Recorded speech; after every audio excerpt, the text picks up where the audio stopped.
Theo Walker hadn't eaten in 3 days. His stomach had stopped growling sometime during the second night, replaced by a hollow ache that made his vision swim when he stood too quickly. Behind the abandoned Riverside steel yard beneath a tarp that smelled of mildew and rust, he waited for Dawn, 14 years old. No parents, no guardian, just the streets and the particular kind of silence that follows a person the world has decided to forget. The tarp rustled in the cold October wind, and Theo pulled his knees tighter to his chest. His sneakers had holes in them. His jacket was 3 sizes too big, stolen from a donation bin 6 months ago. The fabric kept him warm enough, but it couldn't fill the emptiness inside. Not the hunger, the other kind. The kind that came from being invisible. Ashford, Oregon wasn't a large town. 80,000 people scattered between the Cascade foothills and the industrial wasteland along the river. Most folks worked at the lumber mill or the distribution centers. Most folks had homes. Most folks didn't sleep behind steel yards with nothing but scrap metal for company. Theo stretched his legs and stood brushing dust from his worn jeans. The yard gates clanged behind him as he stepped into the alley. Maybe today he'd find enough copper wire to trade for a sandwich. Maybe someone would leave day-old bread behind the bakery on 5th Street. Maybe. The world was waking up. Trucks rumbled past on the main road. Birds stirred in the bare trees. Workers headed toward their shifts, breath misting in the morning cold. Normal life. The kind Theo watched from the outside, like pressing his face against glass. He shoved his hands deeper into his pockets and walked with his head down. Invisibility was a survival skill. Eye contact meant questions. Questions meant authorities. Authorities meant foster care, and Theo had learned that lesson 3 times already. The streets were brutal, but at least here he could see the danger coming. A sound stopped him cold, at first too soft to place, then clearer, high-pitched, panicked. A child's scream. Theo's heart kicked against his ribs. He whipped his head around, trying to pinpoint the direction. Another scream, louder this time. Behind the warehouse, he ran. The alley opened into a loading dock area. Morning light slanted between buildings, turning everything golden and sharp. Theo's breath came in gasps as he rounded the corner, and then he saw it. A man was shoving a girl into the back of a dark van. She couldn't have been more than 9. Blonde hair tangled around her face. Small pink backpack hanging from one shoulder. She twisted in the man's grip, feet kicking uselessly against the van's metal floor. The words tore from her throat with raw terror. Her voice cracked on the plea, breaking into sobs. The man grabbed her wrists and forced her deeper inside. Theo didn't think. The shout erupted from somewhere primal and desperate. His voice echoed off brick and concrete. The man's head snapped toward him. Broad shoulders, hard eyes, a face carved from granite and bad decisions. The spider tattoo on his left hand was black and crude like prison ink. He reeked of stale cigarettes and cheap beer even from 20 feet away. The man's voice was gravel and threat. He took a step toward Theo, one hand still gripping the girl's arm. But Theo moved forward anyway. Something in that scream had reached through his chest and wrapped around his spine. He knew that sound. He remembered it from his earliest memory, from a night he tried hard to forget. Being scared, being alone, being taken. He couldn't let another kid go through that. The switchblade appeared like a magic trick. Metal caught the morning light, sharp and serious and final. Theo's breath caught in his throat, but his feet didn't stop moving. He grabbed the nearest thing within reach. A length of rusted pipe discarded near a dumpster. His hands shook as he raised it. His heart hammered so hard he could hear it in his ears. The man barked a laugh. Dark, amused, the kind of sound predators make before they strike. Theo's voice cracked when he answered, but the words came out anyway. 3 syllables that shouldn't have required courage, but did. For a moment, the alley went silent. Wind, distant traffic, the girl's quiet shouts. Then the man moved. He lunged with practiced violence. Theo ducked, but he wasn't fast enough. The blade sliced across his left forearm, opening a burning line of pain. Blood welled immediately, hot and wet. Theo shouted and swung the pipe. The metal struck the kidnapper's hand with a sound like a bell. The knife clattered to the concrete. The man roared, grabbing Theo by his oversized jacket and slamming him back into the brick wall. Stars exploded across Theo's vision. The world tilted and blurred. His skull bounced off brick, and for a second he couldn't tell which way was up. But he didn't drop the pipe. His fingers stayed locked around the rust-pitted metal.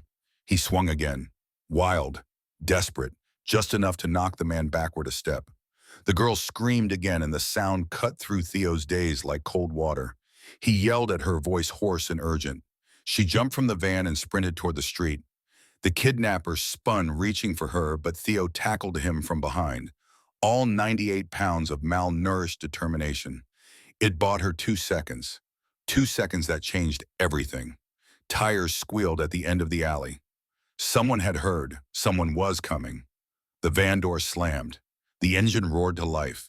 The kidnapper shoved Theo off and dove into the driver's seat.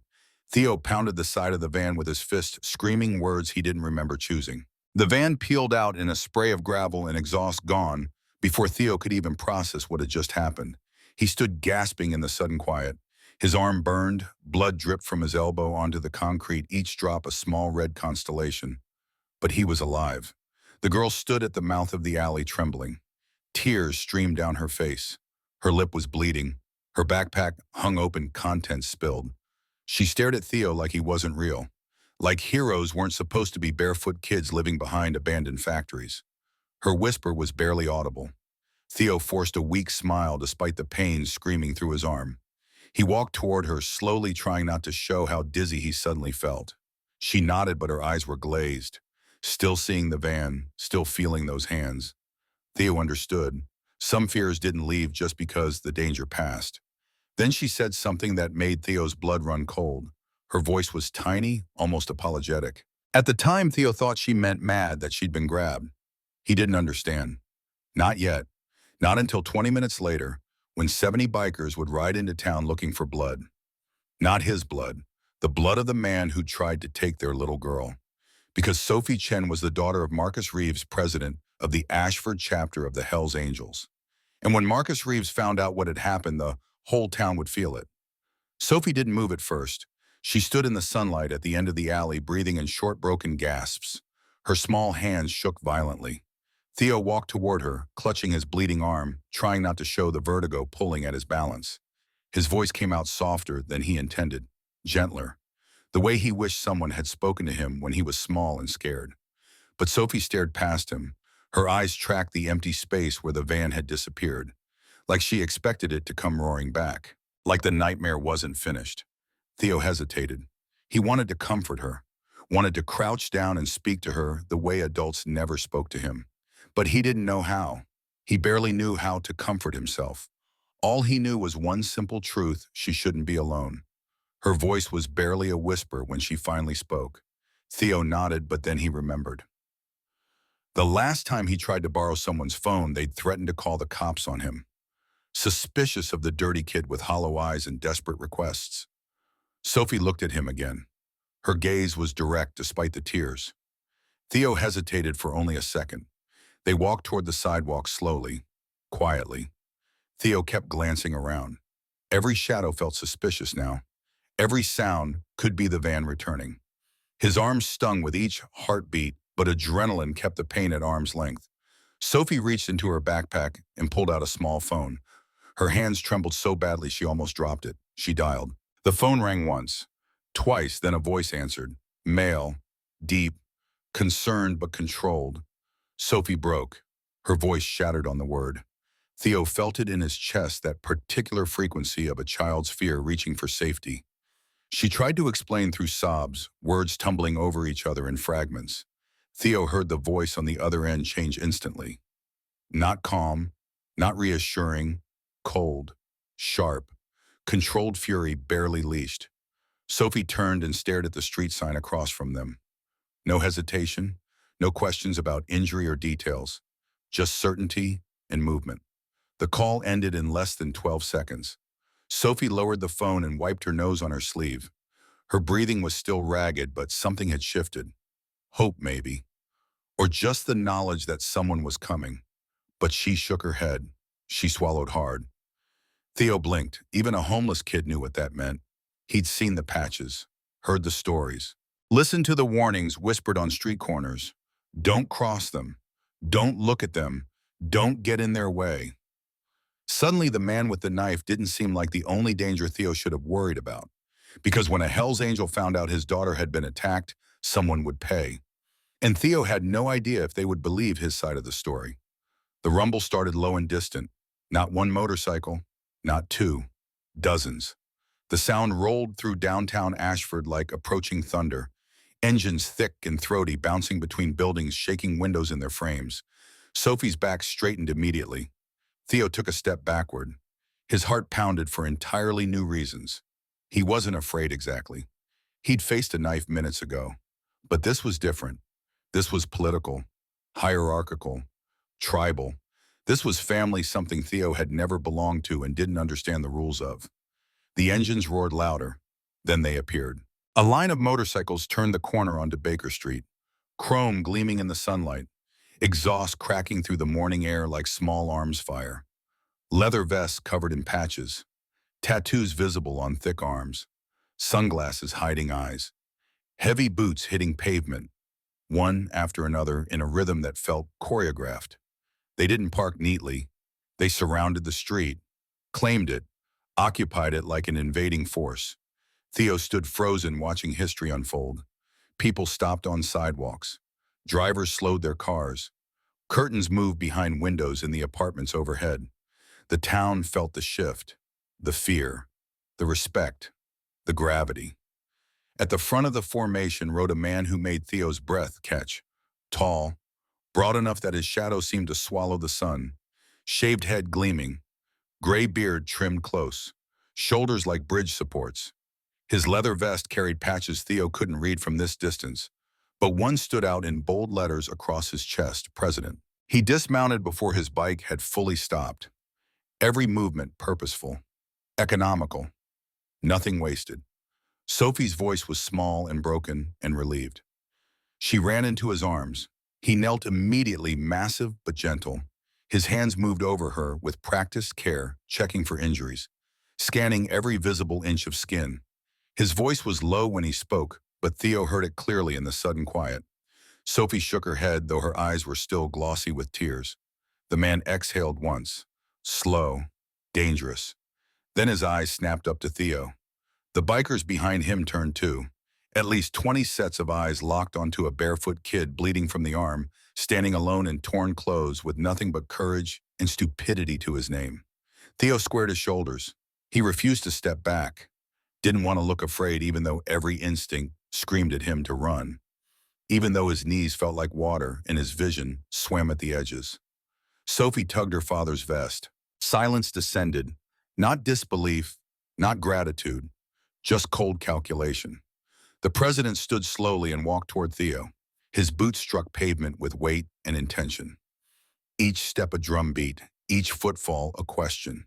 He stopped inches away, close enough that Theo could smell leather and motor oil and road dust. Close enough to be intimidating without touching. The word was both question and command. Theo's voice came out steadier than he expected. No last name, just like the president seemed to expect. Kids like Theo didn't always have full names. Sometimes they just had survival. The president's eyes swept over the bleeding cut on Theo's arm, deep enough to scar, angry red, still weeping blood. Sophie answered before Theo could form words. Her voice gained strength as she spoke, recounting, reliving. Each word a stone dropped into still water. The president looked back down at Theo.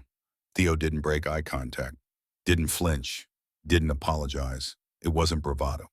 It was just truth, the simplest truth Theo knew. The president stared at him for a long, quiet moment, measuring, weighing, deciding. Then he nodded once, a sharp dip of his chin. Behind him, a biker exploded with barely contained fury. His voice was gravel and rage. The president lifted one finger. Just one. The biker went silent instantly, completely. Like someone had flipped a switch. This man didn't need to yell, didn't need to threaten. He commanded with presence alone. He looked at Sophie again. She nodded. Her voice was quiet but certain. She shivered. The memory of cigarette smoke and alcohol fumes wrapped around her fear. A biker behind them cracked his knuckles. The sound was sharp as breaking branches. Someone muttered a name low and venomous. The president didn't react outwardly, but something behind his eyes darkened, hardened into stone. Bikes roared to life again. The sound was deafening, final. People in nearby buildings shut their windows. Birds went quiet. The air itself seemed to hold its breath.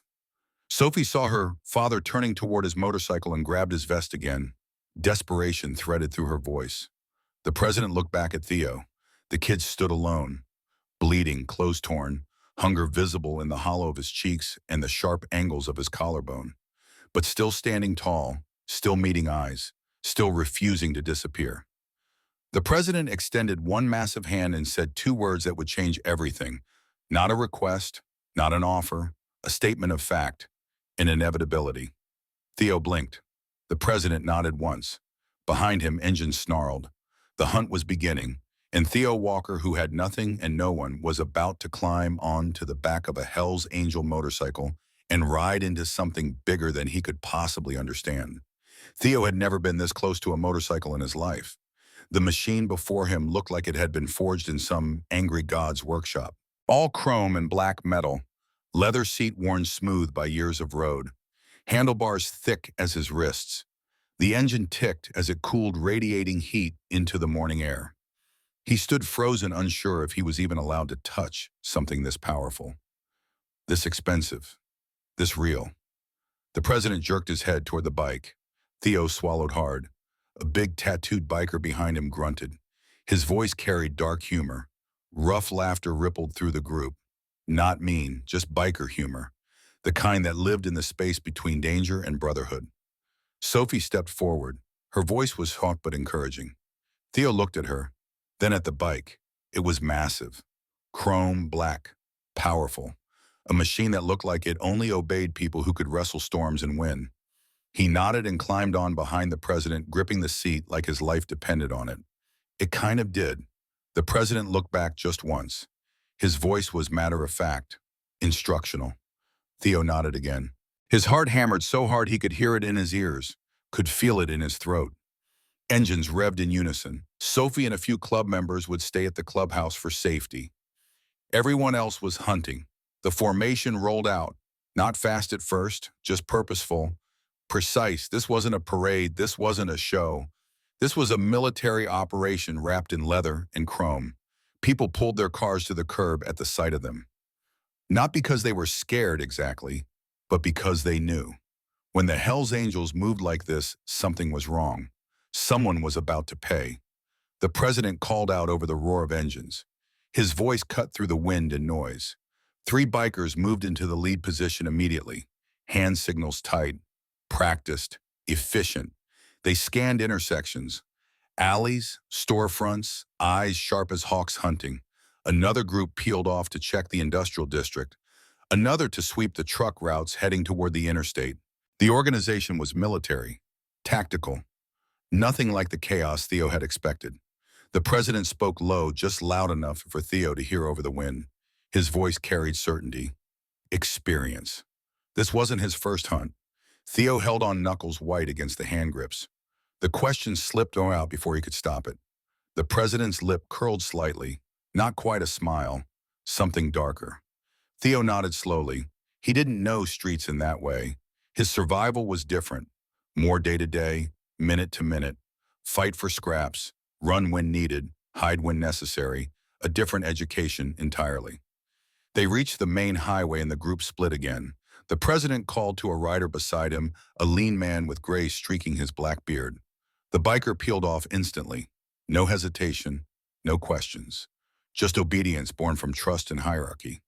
Theo realized something chilling. They were tracking Dale Garrett like a wolf pack, coordinated, efficient, deadly. And Theo was riding in the middle of it. At the town's edge, the president eased his bike to a stop beside a closed diner. Faded sign advertised breakfast specials from 1987. The rest of the formation slowed behind them. Asphalt hummed with idling engines. The president looked over his shoulder at Theo. Theo took a breath, recounted everything. The van, the scream, the knife, the smell of stale cigarettes and cheap beer, the spider tattoo on Garrett's hand. Black, crude, prison quality. The president's eyes narrowed at that detail. A biker with a scar running down his left cheek spat on the pavement. Theo swallowed. The biker cracked his knuckles again. That sound was becoming familiar, threatening and somehow comforting at once. Another biker added his voice, flat, factual. The president looked at Theo again, really looked, like he was reading something written in invisible ink on Theo's skin. The question hung in the air. Theo blinked. Wasn't it obvious a few bikers went silent? Not because they didn't understand, but because they did, more than most. One murmured under his breath. A radio chirped from the president's vest pocket. He lifted it to his mouth. Static crackled. Then a voice broke through, tight with discovery. The president didn't answer with words. He just revved his engine. The pack responded immediately. They moved hard, fast, but clean. No stunt riding, no weaving through traffic. These were men on a mission, not a circus act. Wind tore at Theo's face. His eyes watered. His fingers ached from gripping the handholds. But the faster they went, the more he felt something unfamiliar blooming in his chest. Trust, not of the road, not of the machine, but of the man in front of him. A stranger 12 hours ago. The first person in 3 years who seemed to actually listen. They reached the service road as the sun climbed higher. A cracked stretch of forgotten pavement leading into dusty foothills. Skid marks. Shattered headlight glass scattered like diamonds. Tire treads leading off the main road into scrub brush. A biker kneeled, pressed his palm into the dirt, studied the impression like reading Braille, then nodded. The president swung off his bike. Theo followed, legs shaky. His arm throbbed now that adrenaline was fading. Blood had dried on his skin, dark and sticky. Someone asked the question everyone was thinking. The president pointed at the ground. 3 distinct footprints. Heavy, deep. Boot treads clear in the dust. Beside them, smaller prints. Lighter, child-sized. The president's jaw flexed. He turned to his men. The bikers scattered like trained scouts, fanning out, reading terrain, looking for anything. Everything. Theo looked around. Heat shimmered off asphalt. The wind carried the distant hum of semi-trucks miles away on the interstate. Somewhere out here, Dale Garrett was still free, still dangerous. Anger started to burn in Theo's stomach. Not fear, not dread, anger. Because Sophie wasn't like him. She had someone coming, someone who would fight, someone who cared. And now maybe another kid was out there, alone, scared, waiting. The president walked back to Theo. His voice was quiet but firm. Theo blinked. No one had told him that in years, maybe ever. The president added matter of fact but waited. Theo looked down at his torn shoes. His voice came out barely above a whisper. The president stared at him for a long moment. Then he placed one heavy hand on Theo's shoulder. The weight was solid, real, grounding. Theo swallowed hard. The president shook his head once. From the trail beyond the brush, a shout rang out. Urgent, victorious. Engines roared to life. The hunt had turned into recovery, and Theo was right in the middle of it. The bikes tore down the cracked access road in tight formation. Dust whipped into the air behind them, turning late morning sunlight into a haze of gold and grit. Theo held on as the president leaned the bike into a sharp turn. Tires skidded slightly on loose gravel. The other angels followed with practiced precision. No wobbling, no panic, no fear. These weren't men who rode bikes. They commanded them. Up ahead, 3 riders had parked in a defensive formation around something half hidden in dead brush. The van, beat up. Black paint scratched and faded. Passenger door hanging open like a broken jaw. Theo felt his heartbeat jump into his throat. The president killed the engine and motioned for everyone to spread out. Within seconds, the angels were searching the perimeter, some checking tracks, others circling the van, one looking for prints in the dust near the vehicle's front end. The president approached the vehicle slowly, deliberately. Theo followed, still shaky from the ride and the adrenaline crash hitting his system. A biker with the road name Razor stitched on his vest crouched near the cracked headlight. Another voice spoke from inside the van, muffled but clear. Theo felt relief hit him like cold water. At least Sophie hadn't been kept in that place. At least she'd escaped before the nightmare could deepen. The president checked the rear bumper. His voice was flat. Razor shook his head. Another biker snorted from nearby. The president turned his head. His voice carried warning and wisdom. He stood straight and raised his voice to carry across the group.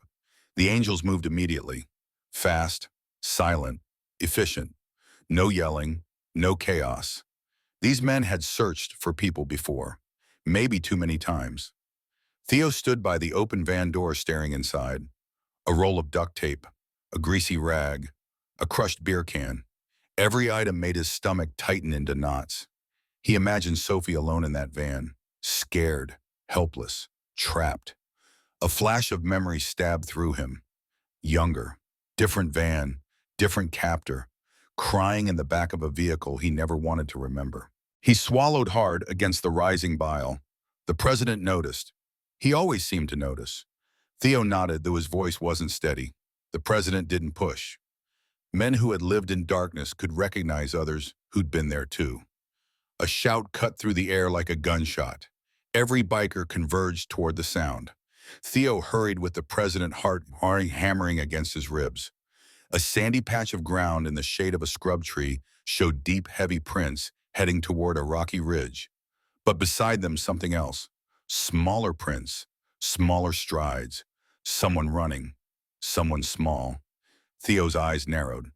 The president scanned the tracks with practiced eyes. Liam's chest tightened. The president grabbed his radio, static, then voices confirmed from every direction. Acknowledgement, understanding. The Hells Angels were now in full pursuit of something bigger and darker than they'd first realized. A biker with a shaved head and neck tattoos kneeled and touched the prints. The president's jaw clenched tight enough to crack teeth. Theo felt the world tilt sideways. His pulse spiked. He remembered how terrified Sophie had looked.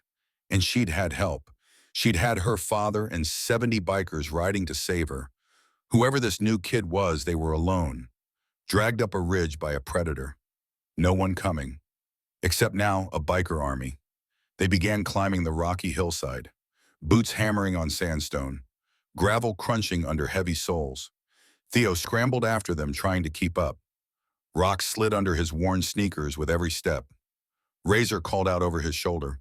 Theo adjusted, focused on steady rhythm instead of speed. The president watched him from the corner of his eye, assessing, measuring. Theo didn't answer. He didn't need to. People who lived without walls learned to move through the world differently, learned to climb, to run, to survive. They reached a ridge overlook. Below on the other side lay an old drainage tunnel. Concrete, mossy, dark as a throat. Fresh footprints led straight into the opening. Razor clenched his teeth. The president signaled silently. 2 bikers flanked left, 2 flanked right. 2 more circled around the ridge. Theo watched in quiet awe.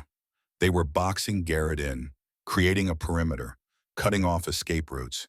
He'd never seen organization like this, not even from police. The president turned to Theo. His voice was low but firm. Theo started to protest. The president repeated, voice dropping an octave. The word lingered, heavy, weighted with history and pain. The president wasn't just reacting with biker anger. He was reacting with memory, with loss, with something that had happened before. Theo wondered what story sat behind that word, but now wasn't the time to ask. The bikers moved toward the tunnel entrance, slowed their steps, drew weapons. Not guns, not yet. Crowbars, knives, steel batons, things meant to break bones without echoing a gunshot through a canyon. Inside the tunnel was pitch black, silent, too silent. The president stepped in first. His voice echoed deep and resonant. Silence. Still nothing. Theo stood behind him, trying to slow his breathing, eyes straining to adjust to the darkness pressing against them like physical weight. Then a sound, soft, muffled, a child's cry. The president reacted instantly. The angels flooded the tunnel, boots hammering, flashlights flashing on, blades ready. Theo ran with them, heart in his throat, adrenaline surging through his veins like electricity. In the darkness ahead, a shadow moved. A man's voice barked out, sharp, desperate.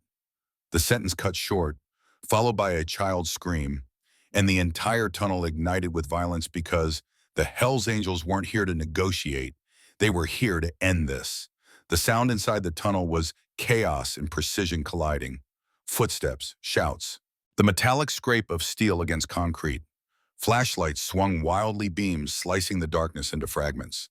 Theo pressed close behind the president, heart pounding like a war drum. The air was damp and cold. It smelled of mold and rust and fear. The walls dripped with condensation. Ahead, the president's voice bellowed through the tunnel.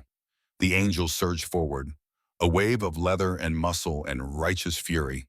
The kidnapper was cornered now. No escape, no mercy waiting. A biker's flashlight beam hit the scene first. Dale Garrett, scruffy and wild-eyed, had a small boy clamped in one filthy arm. The other hand held a rusted switchblade pressed against the child's throat. The kid couldn't have been older than 7. Tears streaked through dirt on his face. Hands bound with duct tape, legs shaking so hard his whole body trembled. Garrett screamed, voice cracking with desperation. The angels froze in formation, not out of fear, calculation. These men had seen hostage situations before. They didn't rush, didn't shout. They let the president speak. He took one slow step forward. His voice dropped to a deadly whisper that somehow carried through the entire tunnel. Garrett laughed, wild, desperate, the sound of a man with nothing left to lose. The president replied, voice flat and factual. One of the bikers muttered under his breath. Another snorted softly. Theo's vision blurred for a second. As he stared at the scene before him, his chest tightened with recognition. The dim tunnel, a kid frozen in fear, a grown man with a weapon. It wasn't just this moment. He'd seen this before, lived something too close to forget. Memory crashed over him like a wave. Different voice, different scream, different night. Age 8, foster father's rage, locked closet, darkness pressing in, no one coming to help. He blinked hard and forced the memory away, shoved it down where it belonged. This wasn't about him. This was about the child in front of them, the boy who still had a chance. Theo clenched his fists. He would not watch another kid get taken. Not again, not while he could still stand. The president tilted his head slightly, reading the situation like chess moves on a board. Garrett's breathing quickened. His eyes darted around the tunnel, finally seeing the tactical positioning. The president raised his hand. From the darkness behind Garrett came a quiet reply. Garrett froze. Realization dawned across his face like cold sunlight. The Hells Angels weren't just in front of him. They'd flanked the tunnel. He was surrounded. Razor's gravelly voice came from inches behind Garrett's ear. Garrett jerked, twisted in blind panic. And that was the last mistake he made. The president shouted. Razor's arm shot forward. One clean, brutal movement. The knife flicked out of Garrett's hand, clattering across concrete. At the same instant, a second biker grabbed the child and rolled him to safety, and then the tunnel exploded with fists. No wasted motion, no hesitation, no mercy. Garrett was hit high, low, side, ribs, stomach, jaw, each strike a lesson in pain and precision. He dropped to his knees. The president stepped forward and delivered one last body shot that folded the man like wet cardboard. Garrett collapsed face first on the concrete. Unconscious. Finished. Silence rushed in after the violence. Then the child sobbed. Real sobs now. Relief mixed with terror, mixed with the slow realization that the nightmare was over. The president immediately knelt by the kid, checking for injuries. His hands were gentle despite their size. His voice was softer than Theo had ever heard it. The boy was shaking but conscious. Aware. Alive. Another biker cut the ropes binding the boy's wrists. The duct tape came away with the sound of tearing fabric. Red marks underneath, bruises forming. The kid whispered, voice trembling like a leaf in wind. A biker with a scarred cheek answered gently. More gently than seemed possible from a man covered in tattoos and leather. Theo stepped forward. His eyes were soft. His voice was careful. The boy sniffed, wiped his nose on his sleeve. 5 letters that shouldn't have been fighting for survival in a tunnel. Theo swallowed against the knot in his throat. Jamie looked up at him. Confusion crossed his tear-stained face. Theo half smiled. Jamie stared. One biker laughed. The sound echoed off concrete. The tension broke for a moment. Even the president's lips twitched in the faintest smile. Human moment in the aftermath of violence. Behind them, Garrett groaned, starting to regain consciousness. The president's expression turned to stone. He stood and walked over, stared down at the man responsible for two terrified children, two kids who would carry these scars forever. He didn't speak, didn't have to. Every angel in that tunnel knew this wasn't over. Garrett wasn't leaving on his feet, not after what he'd done. The president cracked his knuckles slowly, deliberately. The sound was sharp as breaking ice. Garrett's eyes fluttered open. The last thing he saw was the shadow of the man he should never have crossed, the face of consequences coming due. Garrett's eyes snapped open just in time to realize he'd made the worst bet of his life. He tried to scramble backward along the slick tunnel floor, palms slipping on grime and moisture. But he didn't make it more than a foot before a heavy biker boot came down, pressing just enough to stop him. Not crushing, just pinning, just making it crystal clear. He was done. The president crouched, forearm resting on his thigh, staring at the man like he was something scraped off a tire. His voice was quiet, no shouting, no barking, just controlled hatred. Garrett's voice trembled, wild and cracking. Before he could finish, Razor leaned in from the side and growled. Another biker added his voice. Garrett swallowed hard. He believed them. These weren't men who made empty threats. These were men who followed through. Every time one of the angels asked the question everyone was thinking, suggestions came immediately. Flat, serious, delivered like menu options, all said with absolute seriousness. Because this wasn't a gang. This was a code, and someone had broken it. Then Theo did something even he didn't expect. He stepped between Garrett and the president, not aggressively, just enough to be seen, enough to matter. The bikers tensed. The president's eyes narrowed slightly. Theo swallowed. His voice shook, but he spoke anyway. He nodded toward Jamie, who was being comforted by two angels across the tunnel. A slow silence fell over the space. One biker muttered quietly. Another grunted. The president held Theo's gaze, face unreadable. Then he exhaled slowly through his nose. He looked down at Garrett. Garrett whimpered. One biker leaned down and whispered into Garrett's ear. Two angels grabbed Garrett by the arms and dragged him through the tunnel like a sack of trash. His boots scraped against concrete. His head lolled. Finished. Jamie watched wide-eyed and silent, processing, trying to understand what had just happened, who these people were, why they'd come. Theo crouched down in front of him. Jamie nodded, voice tiny. Theo shook his head.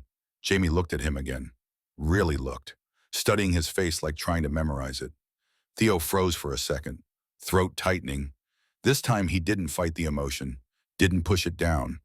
Jamie nodded and wiped his nose with his sleeve. The gesture was so normal, so childlike. It made Theo's chest ache. Theo stood and turned to the president, who was watching the exchange without expression. The president jerked his head toward the tunnel exit. They reached the ladder leading up to daylight, but just as the first biker started to climb, sound hit them from above. Engines, car doors slamming, radios crackling, voices barking orders. Someone whispered. Another biker grunted. The president's jaw clenched. Above them, muffled voices drifted down through the concrete shaft. This wasn't a greeting party. This was a standoff waiting to happen. Theo's heart thudded against his ribs. The president rubbed a hand down his beard, thinking fast, calculating options. Razor snorted. One by one, the angels climbed the ladder and emerged into the field above the tunnel. Theo came up right behind the president, and the moment his head cleared the surface, he froze. 12 squad cars, dozens of armed officers, SWAT vests, spotlights even though the sun was high, cameras, reporters, microphones. And right at the front, standing like he owned the world, was Mayor Richard Brennan, third-generation politician, 55 years old, polished suit, perfect hair, smile like a shark sensing blood. Theo whispered under his breath. The president stepped forward, arms crossed. The mayor smiled like a man posing for a headline photograph. Razor muttered quietly. The president ignored him. Looked the mayor dead in the eye. The mayor didn't even blink. The mayor turned to the cameras, pointing dramatically, shouting for maximum effect. Gasps rippled through the press line. Whispers, camera flashes, reporters leaning forward. This was the story they'd been waiting for. Theo stared, stunned. He'd known corruption existed, but he hadn't expected someone to flip the script this fast, this completely. Jamie peeked out from behind a biker, small and scared and still holding the cut duct tape in his hands. Theo whispered. The president nodded once. He stepped forward, tilted his head slightly, and said two words, cold and quiet and dangerous. The mayor stood front and center, chin lifted, chest puffed. Every camera pointed at him like weapons. To him, this wasn't a crime scene. It was a stage, one he intended to own completely. But the president wasn't backing down. Not today. Not after dragging a child out of hell to prevent worse. He stepped toward the mayor, slow, steady, boots grinding gravel. A police captain instinctively moved between them, hand hovering over her holster. Asian woman, 40s, 15-year veteran by the look of her. Name tag read Chen. The president didn't even glance at her weapon. Murmurs rippled through the officers. Captain Chen's hand relaxed slightly. Not because she trusted him, because she recognized truth when she heard it. The mayor's smile twitched, just for a moment, but Theo saw it. A crack in the armor, cameras rolled, reporters leaned in, microphones thrust forward, red recording lights glowing like bloodshot eyes. A reporter shouted over the noise. The mayor projected loud enough for every microphone to catch it. Theo stared, felt burning disbelief rise in his chest. Interfered, endangered. They'd saved a child while the mayor's own departments were still drawing up perimeter plans. The president tilted his head. The mayor didn't turn. Didn't need to. He had cameras, power, officers at his back. Or so he thought. Before the president could answer, Theo stepped forward. He didn't plan it, didn't rehearse. He just couldn't stay quiet anymore. Every camera swung towards him. The mayor's smile froze. Theo took another step. Adrenaline shoved his fear down into his shoes. A reporter snapped immediately. Theo didn't answer. Another voice did. Tiny. Brave. Jamie stepped out from behind Razor, eyes red from crying, but his voice was clear, strong, certain. Gasps rippled across the press line. One reporter lowered her microphone and whispered something that sounded like a prayer. The mayor paled for the briefest fraction of a second, then reassembled his mask. Razor's knuckles popped loudly. One biker muttered. Another answered quietly. The president lifted a hand. Silent command. Not yet. Hold. The mayor stepped closer to Theo, staring down his nose. His voice was quiet, meant only for Theo's ears. But microphones caught it anyway. That did it. The temperature changed. The angels weren't just angry anymore. They were dangerous. One biker whispered. Another responded. Still the president didn't move. Theo didn't back down either. He looked the mayor dead in the eyes. Then he glanced back at the wall of bikers behind him. The mayor waved at Captain Chen. A few officers hesitated. Not out of fear, confusion. Even they hadn't expected that order. One officer finally spoke. Young, maybe late 20s. Voice uncertain. The mayor snapped. Captain Chen swallowed. If they moved on the angels here, it could turn into a riot. Blood on pavement. Bodies. Her career would end either way. Then she asked the one question that froze everything. Silence. No reporters. No shouts. Just wind across the grass. The mayor blinked. The captain pointed. Two officers were dragging Garrett up from the tunnel. Hands zip-tied behind him. Face bruised and swollen. Guilty as sin itself. The mayor looked at the cameras. He couldn't praise the angels. Not politically. Not publicly. His entire platform was built on being tough on motorcycle clubs. So he tried to play both sides. He spread his hands and shouted. The president finally spoke. His voice was level, calm, too calm. The mayor grinned. The president leaned in, voice low. Weapons weren't drawn, but hands hovered.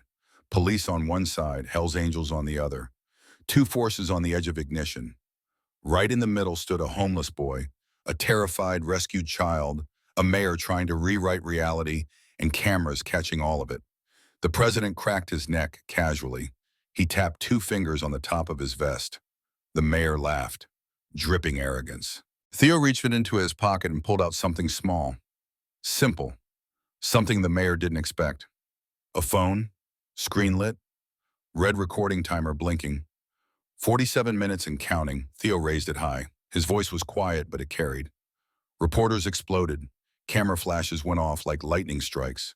Questions erupted in a cacophony of noise. The mayor's face drained of color. For the first time all morning, he looked afraid. Theo held the phone up, screen still recording, red timer flashing like a warning beacon. Reporters zoomed in immediately, cameras locked onto the tiny device as if it were nuclear codes. The mayor sputtered, mouth opening, but unable to form a defense. He hadn't expected this, hadn't accounted for the homeless kid having power. The president folded his arms. The mayor snapped. A reporter shouted back, "Young woman, blonde, aggressive." Another yelled. Microphones thrust forward again. Camera shutters exploded like gunfire. The mayor looked around, suddenly surrounded not by police but by press. Hungry, predatory, sensing blood in the water. Captain Chen stared at Jamie, still trembling. Rope burns on his wrists, tears drying on his cheeks. Then at Garrett, bruised, unconscious, guilty beyond any reasonable doubt. Then at the mayor, desperate, political, wrong. The mayor hissed. Chen took a slow breath, looked at her officers. Some nodded slightly. Permission, understanding. She made her decision. The words came out clear and firm. Gasps shot through the press line. The mayor's eyes went wide. Chen squared her shoulders. Officer solidarity happened slowly. One by one, officers shifted their stance, no longer pointing at the angels, waiting to see what came next. The mayor realized he'd lost control. His own police force was abandoning him. Razor muttered to the president. The president shook his head. It showed.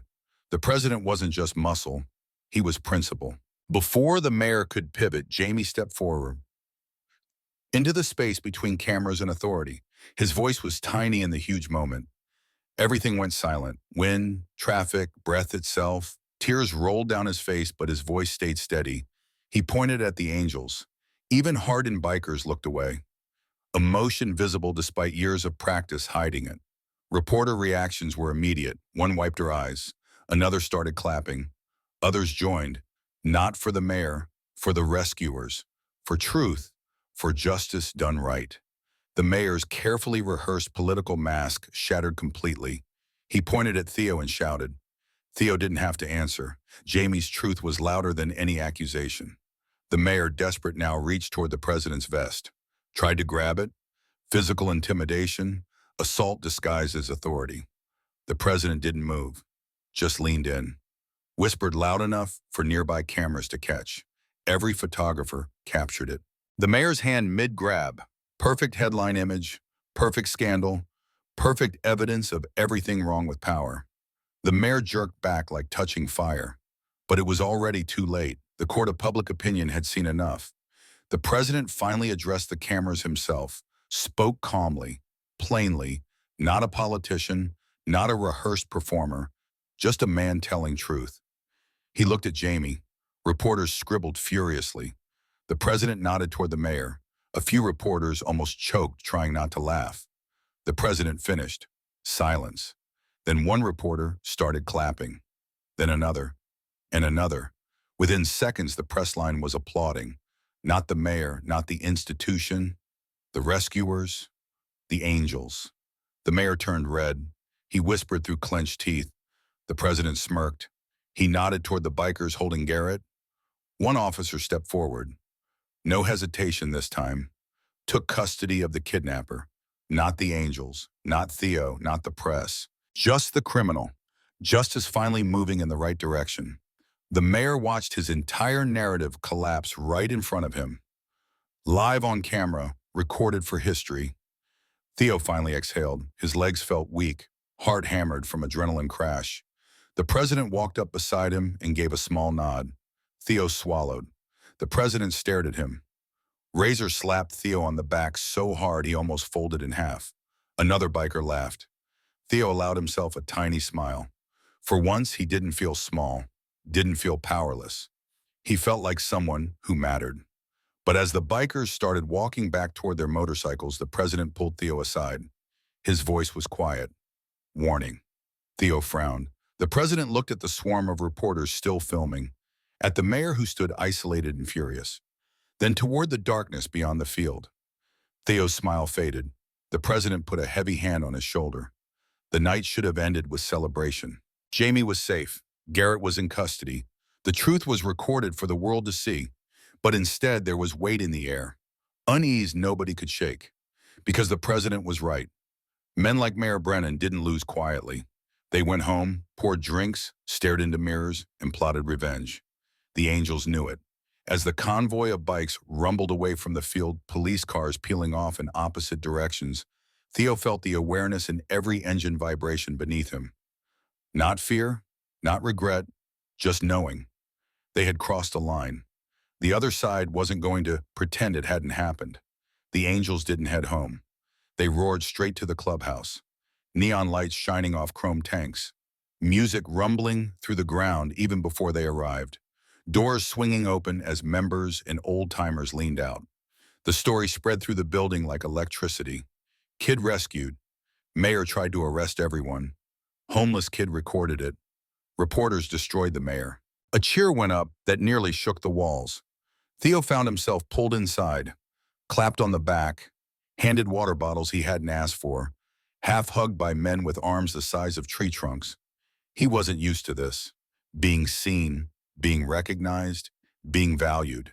It was overwhelming. Razor dropped onto a bar stool beside him. Theo nodded, still processing. Razor chuckled. Theo smiled awkwardly. It didn't feel real yet. Maybe tomorrow it would. Maybe never. Across the room, Jamie sat at a big booth, surrounded by bikers twice the size of his nightmares. Yet he wasn't scared anymore. He was smiling, eating fries, drinking soda like it was the finest vintage on earth. One biker handed him his patched leather vest. Jamie slipped it on. It practically swallowed him whole.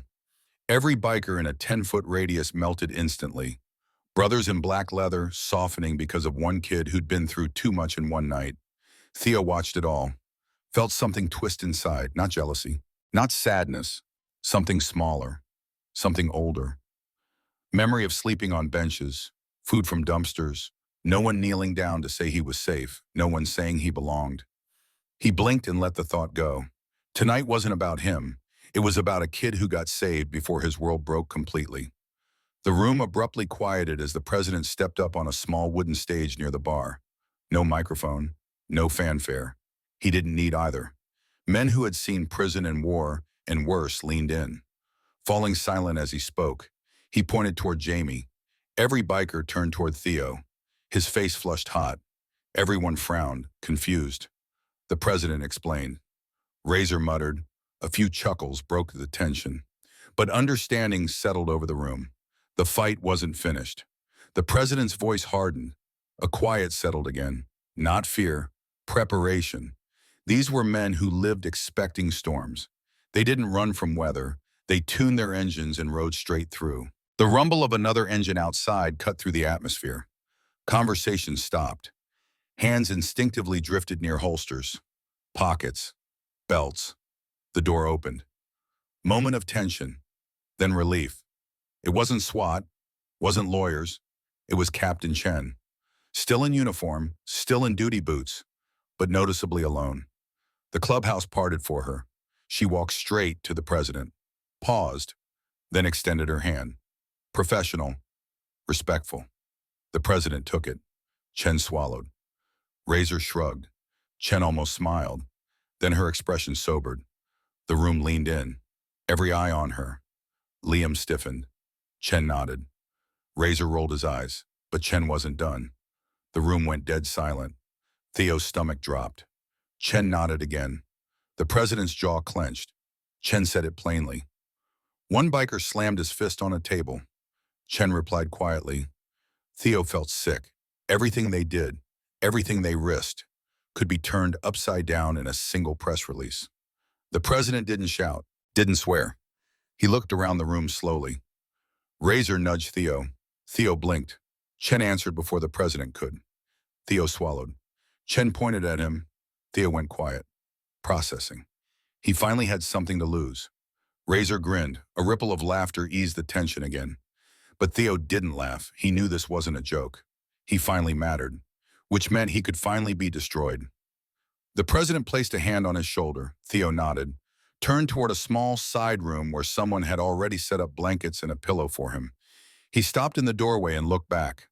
Dozens of men, dangerous, loud, hard-edged, watched him without mockery, without annoyance, but with respect. He swallowed, voice soft.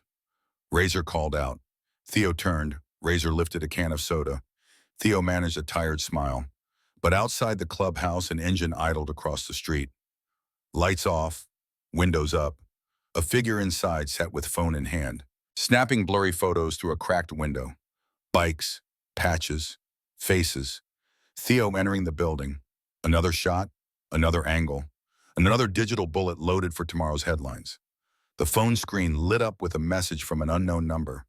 The figure hit upload, shifted the car into drive, and disappeared into the night. Mission accomplished. Ammunition delivered. The mayor's counterattack was already loading. Theo didn't sleep long. He woke before sunrise, heart pounding, mind racing. He washed his face in the tiny clubhouse bathroom, dried it with a rough towel, stared at his reflection in the spotted mirror. Just a homeless kid. But today the city would decide if he was the hero who saved a child or a criminal in league with bikers. He stepped out into the main room. Most of the angels were already awake, coffee steaming in huge metal jugs, maps on tables, phones buzzing with notifications. Razor waved him over. Theo blinked. Razor slid a tablet across the table. There it was. Hashtags trending. Stand with Theo. Hell's Angels heroes. Where was the mayor? Video clips from reporters were everywhere. Some praising his bravery, others asking hard questions about mayoral negligence. Theo's hands shook. The world was watching. Then a headline appeared, bold. Front page of a major local news site. Theo went pale. Razor slammed his fist on the table. Theo read the article. Statements from Garrett's lawyer, expensive suit, clearly paid for by someone with deep pockets. Claims that Jamie was with a family friend. The Hells Angels stormed in violently without cause. Theo fabricated the story under coaching from bikers. Disgusting lies, but powerful ones. Within minutes, social media was divided.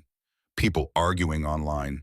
Some headlines defending Jamie, others labeling the Angels criminals who manipulated a homeless kid for publicity. The president stepped in. Calm as ever, he looked at Theo. The Angels didn't ride out mob style. Only three went. The president, Razor, Theo.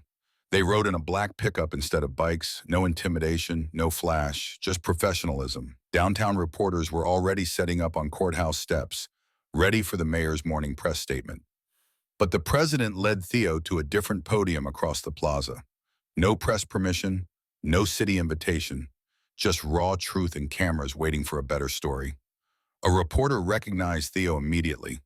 Suddenly, microphones, cameras, questions firing like bullets, rapid fire without pause. The president raised a hand. Silence fell like a curtain. He stepped aside and whispered. Theo swallowed, nodded, stepped up to face the world.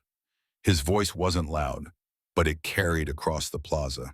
That alone froze reporters mid-keystroke. Pens stopped moving. Cameras focused tighter.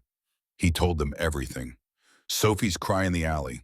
The knife fight that left him bleeding. Jamie trapped in the tunnel. The mayor trying to arrest the wrong people. Most importantly, he never glorified himself. Didn't act like a hero, just told truth. The plaza erupted. Applause from people on the street. Reporters typing furiously. Even the police escort outside listened in silence. Theo finished strong. Cameras caught every word. Reporters shouted follow-up questions. Phones across the country buzzed with new headlines breaking in real time. Razor leaned over. Across the street inside City Hall, a television played the speech. The mayor watched, gripping the edge of his desk hard enough to turn his knuckles white. An advisor stepped in nervously. The mayor snapped. He whipped around. The advisor swallowed, slid a folder onto the desk. Photos? Blurry. Taken last night through a windshield. Angels, motorcycles, clubhouse entrance, and Theo walking inside. The advisor tapped the photos. The mayor smirked. 5 minutes later, every news alert chimed at once. Breaking photos show Theo entering biker clubhouse after incident. Twitter exploded. Half the people said he was safe with the guys who saved the child. The other half screamed manipulation and grooming. Razor read the update and muttered. The president didn't flinch. He placed a hand on Theo's shoulder. Theo frowned. The president nodded toward the courthouse doors where Jamie and his mother were arriving. Jamie wasn't forced to speak. He insisted. His mother sat beside him, terrified but proud. A small microphone was adjusted to his height. Jamie took a deep breath, and the boy everyone thought was too traumatized looked toward the cameras. The man grabbed him. He was scared. Theo saved him. Silence. Pins dropping would have echoed. Jamie continued, voice wavering but not stopping. His voice cracked, but he pushed through. Behind the podium, the president whispered to Razor. Razor grinned. Inside his office, the mayor saw the broadcast. Jamie's testimony. The clean, unshakable truth from the one witness no PR firm could discredit. The mayor sank into his chair. His advisor cleared his throat. The mayor stared blankly at the screen. He wasn't just losing a narrative anymore. He was losing his future, his legacy, everything. As Jamie's press appearance ended, another police officer approached the Angels, the same stern-looking woman from before. Captain Chen. She didn't greet anyone, simply asked plainly. Theo slowly raised his hand. She handed him a legal envelope. Theo opened it with shaking fingers. Inside was a formal document, stamped with a city seal. Not a lawsuit, not a summons, not a threat. Notice of intent to investigate alleged misconduct. Mayor's office. Chen gave a thin smile, and with that she walked away, leaving the words hanging in the morning air. Razor stared after her. The president smiled slightly. Theo held the envelope against his chest. Relief, fear, gratitude, all tangled together like knotted rope. The president looked toward City Hall. Theo clutched the envelope tighter. For the first time in 3 years, he felt something dangerous blooming in his chest. Hope. Real hope. The kind that could be crushed, but also the kind that could change everything. Liam didn't plan to become a symbol. He didn't plan to change anything. He just wanted to save a kid. But the world doesn't care what you intend, only what you do. And what he did traveled farther than he could ever imagine. A week later, Ashford was different. Not dramatically, not overnight, but noticeably. People held conversations at coffee shops about child safety and police accountability. Mothers discussed new protocols. Men on lunch breaks talked about corruption at City Hall. The town was waking up to truths it had ignored too long. Theo walked through it all, hood pulled up, backpack over his shoulder, still not used to being recognized. He passed a bus stop where 2 teenagers sat scrolling phones. They looked up, eyes widening. Theo froze. Not mockery in their voices, not pity, respect. He nodded awkwardly. He kept walking, but something in his chest felt warm. Strange, new, like sunlight breaking through clouds after years of rain. In the courthouse, the investigation into Mayor Brennan was well underway. Whistleblowers stepped forward with sealed envelopes. Emails emerged showing pressure on police departments. Phone calls leaked revealing orders to delay the Amber Alert for Sophie, to ignore biker complaints regardless of merit. Turns out the kidnapping wasn't connected to the mayor, but the cover-up attempt absolutely was. Chen provided internal memos, orders to make the Angels look bad no matter the chaos, evidence of campaign funds paying for Garrett's expensive lawyer, obstruction of justice wrapped in political machinery. The newspaper headline read, "City government misused authority. Child's life made second priority." Not about the kidnapping itself, about the system that failed afterward, about power protecting itself instead of innocence. Public pressure mounted from every angle. City council emergency meetings, protesters outside City Hall holding signs, business owners fearing reputation damage, police union withdrawing support. Everyone smelled blood in the water. Brennan gave a public statement, face stiff, voice controlled, reading from prepared remarks. But everyone knew the truth. He was only sorry he got caught. Within days, the pressure became unbearable. Council members, public forums, parents demanding accountability, officers refusing to follow his orders. He resigned. Not fired, not arrested, just forced out by public confidence, lost. The announcement came on a gray Thursday morning. Short press release. Effective immediately. Gone. Theo read the news on Razor's phone at the clubhouse. He didn't cheer, didn't smirk, just stared at the screen. Razor nodded. Theo thought about that, about how truth wasn't always gentle, how sometimes it had to be sharp to cut through lies thick as steel. 2 days after the resignation, Theo received an envelope. Official courthouse letterhead. He assumed bad news. A summons, a correction, something stressful. His hand shook opening it.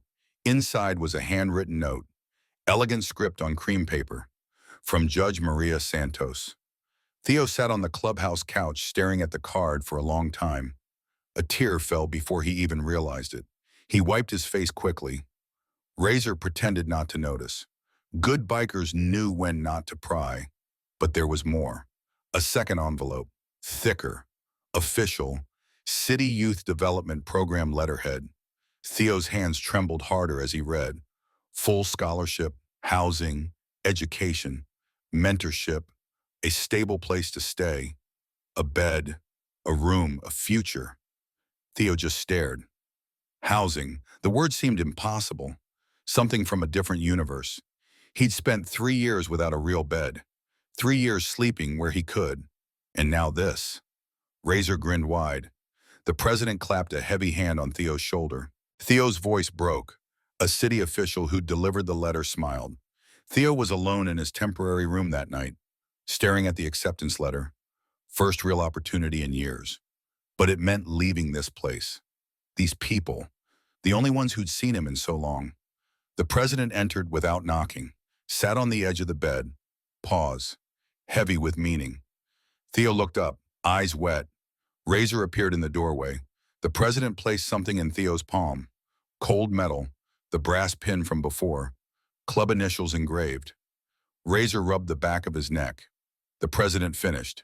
Theo closed his fingers around the pin.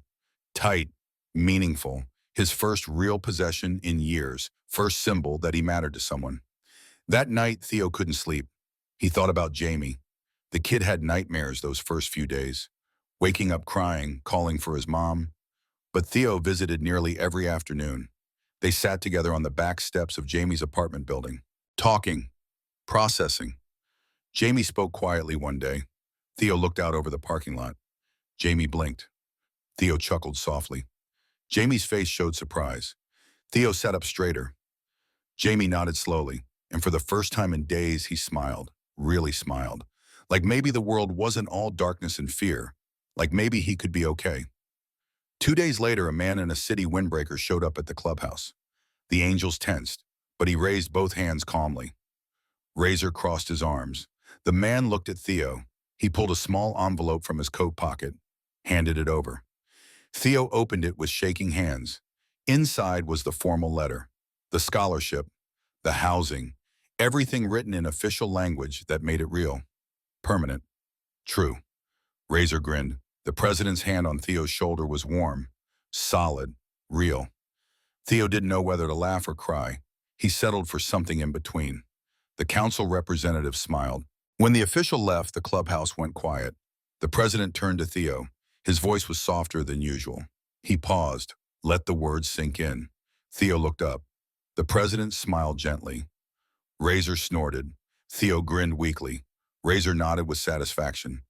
The president stepped closer, pressed the brass pin firmly into Theo's palm one more time. Razor added. The president finished. Theo closed his fingers around the pin. His throat was too tight to speak. So he just nodded, hoping they understood, hoping they knew what they'd given him wasn't just help. It was proof he existed, proof he mattered. Late that night, Theo lay in the small room, staring at the ceiling. Tomorrow he'd move to student housing. Tomorrow everything would change. He thought about his mother, dead 3 years now. He remembered her voice, tired but loving. At the time, he hadn't believed her, thought it was just something mother said. But lying there in the darkness, after saving 2 kids, after standing up to a mayor, after being seen by the world, he wondered if maybe she'd been right all along. 2 days later, Theo stood outside his new place, student housing assigned by the city program. Nothing fancy, just a door that locked, a clean mattress, a desk, a window, 4 walls that were his. He set his small backpack on the floor, sat on the bed. It didn't shake, didn't creak, didn't smell like rain or mildew or alley concrete. He lay back slowly, looked up at the ceiling. Clean white paint, no water stains, no mold, just normal. He whispered to the empty room. Sleep came without fear. For the first time in 3 years, he didn't wake up every hour checking his surroundings. Didn't startle at sounds, just slept, deep and dreamless and safe. His phone buzzed in the morning, text from Jamie. Just one sentence. Thank you for saving me. Theo typed back with trembling fingers. You saved me too. Because it was true. If not for Jamie and Sophie, he'd still be invisible. Still be nobody. Still be forgotten. A month later, on a sunny Saturday morning, Theo walked outside his building and froze. An entire line of bikes sat waiting in the street, chrome shining, engines off. The angels standing beside them like an honor guard. Razor shouted. Theo laughed. Actually laughed. The sound felt foreign in his throat. He jogged over. The president handed him a helmet. Theo strapped it on. Razor swung onto his bike. Theo shrugged. The president grinned. Engines roared to life. Neighbors peeked out windows. People on the sidewalk stopped to watch. Full biker escort for a kid who used to sleep under stairs, who used to be invisible, who used to be nothing. Theo climbed onto the back of Razor's bike, the familiar rumble beneath him. The president led the formation. They pulled away slowly at first, then faster, like moving towards something bigger than fear, bigger than pain, bigger than the past. They rode through downtown Ashford, past the courthouse where Jamie had testified, past the steel yard where it all began, past City Hall where the mayor had fallen. A full loop, invisible boy to visible hero, nobody to somebody, lost to found. The wind tore at Theo's face. The sun warmed his back. Brotherhood surrounded him on all sides. And for the first time in his entire life, Theo felt like he belonged somewhere. Not because of blood, not because of obligation, but because of choice. Because he'd proven himself. Because he mattered. They rode for hours, out of the city, into the hills, along winding roads where the only sound was engines and wind. The president led them to an overlook. Ashford spread out below, small, contained, manageable from this height. The president killed his engine. Everyone followed. Silence rushed in after the mechanical thunder. Theo climbed off, legs shaky, face windburned, but smiling. The president stood beside him, looking out over the town. Theo looked at him, really looked. This man who'd shown him that family wasn't about blood, that protection wasn't always gentle, that sometimes the people society feared were the ones who did the most good. Razor appeared on Theo's other side. Theo felt tears threaten, but he didn't care anymore. Didn't care if they saw. These men had seen him at his weakest, had lifted him up anyway, had given him worth when the world said he had none. The president placed a hand on Theo's shoulder one last time. Theo nodded, couldn't speak past the lump in his throat. But he understood that this moment was both an ending and a beginning, that he was leaving but also arriving, that he'd always be welcome here, but he didn't have to stay. They rode back as the sun set, golden light turning everything soft and warm. Theo watched the road disappear beneath them, watched the world blur into color and motion, and he thought about all the kids out there, still invisible, still forgotten, still waiting for someone to see them. Maybe someday he could be that person for someone else. Maybe that was the real lesson. Not that he'd been saved, but that he'd learned how to save others, how to stand up when it was easier to walk away, how to be brave when fear was screaming. 6 months later, Theo's life looked completely different. He had the student housing, a part-time job at the community center teaching kids self-defense, GED classes 3 nights a week, a mentor through the city program, friends his own age, normal teenage problems like homework and curfews. But he still wore the brass pin every day, still visited the clubhouse on weekends, still rode with the angels when they went out. Because some bonds weren't temporary, some family wasn't biological. Sophie sent him drawings, stick figures labeled My Hero in crayon.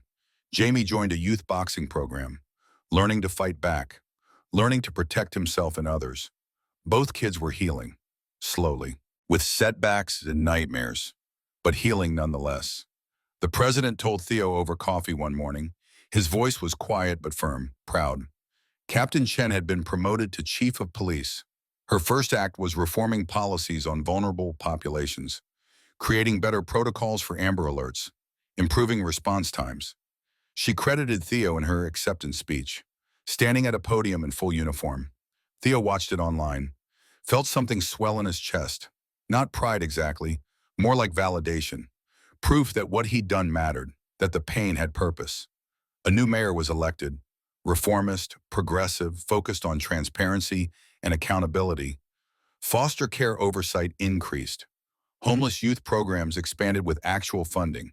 Theo was invited to serve on an advisory board, sharing his perspective, making sure other kids didn't fall through the cracks.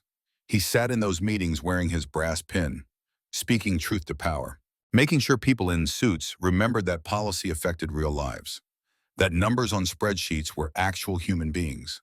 That invisibility was a choice society made, not an inevitability. One afternoon, Theo sat in the community center office, teaching schedule on the wall, kids' drawings taped to filing cabinets. His phone rang. Unknown number. He almost didn't answer. A woman's voice, professional but warm. Theo's heart stopped. She explained. National news outlet. Wanted to do a feature story about the boy who stood up to corruption, who saved two kids, who recorded proof and changed a city. Would he be interested in an interview? Theo thought about it. Thought about all the invisible kids out there. All the ones sleeping behind steel yards and under bridges. All the ones the world had decided to forget. Maybe his story could help them. Maybe being visible could make others visible too. He said yes. The interview aired 3 weeks later, primetime slot. Millions of viewers. Theo told his story. The hunger, the fear, the choice to help when it was easier to walk away. The mother who'd believed in him. The angels who'd shown him family. The kids who'd given him purpose. The host asked the question everyone wanted answered. Theo thought about that, really thought. Then he gave the only answer that made sense. He paused, let the words sink in, let them mean something. The camera held on his face, on the brass pin visible on his shirt collar, on the determination in his eyes. And across the country, invisible kids watched. And maybe, just maybe, they felt a little less alone. After the interview, Theo walked outside the studio, night air cool on his skin. He looked up at the stars, thought about his mother, about Sophie and Jamie, about Ghost and Roller and all the angels, about Captain Chen and Judge Santos, about every person who'd seen him when it would have been easier to look away. He pulled out his phone, sent a text to the angels group chat. Simple words, but loaded with meaning. Thank you for everything. The responses came fast. Razor first, anytime kid, then others. Always got your back. Your family. Come by this weekend. Theo smiled, put his phone away, started walking toward the bus stop. But then he heard it, distant at first, then louder. The rumble of engines. He turned. The angels appeared around the corner. Full formation, led by the president. They pulled up beside him. Not a rescue this time, just a ride home. The president handed him a helmet. Theo climbed on. They rode through the city, lights blurring, wind singing, and Theo understood finally, completely. He hadn't just been saved that day in the alley. He'd been seen, and being seen, being valued, being loved. That was worth more than any house or bed or normal life. That was worth everything. Years would pass. Theo would finish school, would start a nonprofit for homeless youth, would speak at conferences and city councils, would help pass legislation protecting vulnerable kids, would never forget where he came from or who helped him rise. And every time he told his story, he'd touch the brass pin. Still worn, still carried, still meaningful. He'd tell people the truth. He'd look at the audience, at the kids in the back row with haunted eyes, at the ones society had decided to forget. And he'd speak directly to them because Theo Walker had learned the most important lesson. Not that the strong survive, not that the world is fair, but that sometimes, just sometimes, one person standing up can change everything. One voice can become a chorus. One invisible kid can teach a whole city how to see, and that was worth every moment of hunger, every night of fear, every second of pain. Because now he could help others find their way out of darkness. Now he could be the person he'd needed when he was small and scared and alone. Now he could matter, and he did. The final image Theo carried was simple. A Saturday afternoon, riding with the angels through Ashford streets, sun warm, engine steady, brothers beside him, the president leading the way, not running from anything, not chasing anything, just being, just existing in a moment of perfect peace. The president looked back once, caught Theo's eye, nodded. Nothing else needed. Just acknowledgement, just respect, just family. And Theo nodded back, held on, and rode toward whatever came next. Because he wasn't invisible anymore. He wasn't powerless. He wasn't alone. He was Theo Walker. He mattered. And nothing, absolutely nothing, could take that away. The convoy disappeared around a bend, engines fading into the distance, leaving only the memory of chrome and courage, of a homeless boy who refused to stay invisible, of angels who rode for justice, of a city that learned to see. And somewhere behind a steel yard, in the shadows where forgotten kids still waited, one of them heard the engines, looked up, and wondered, just for a moment, if maybe, possibly, they mattered too. They did. They always had. The world just needed someone to show them.